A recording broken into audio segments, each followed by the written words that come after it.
বাংলাদেশের টেস্ট ইতিহাস শুরু হয়েছিল এক অবিশ্বাস্য ইনিংস দিয়ে।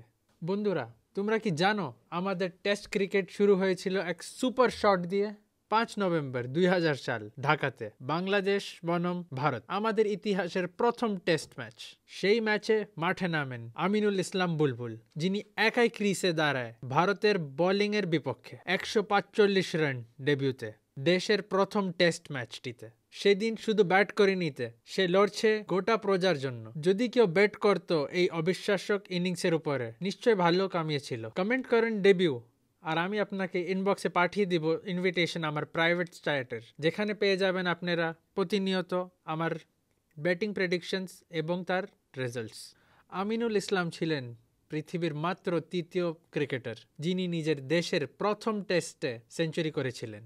তালিকায় ছিলেন শুধু চার্লস ব্যানারম্যান এবং দেভ হিউটন। হ্যাঁ, আমরা সেই ম্যাচটি হেরেছিলাম, কিন্তু জিতেছিলাম বিশ্বের শ্রদ্ধা।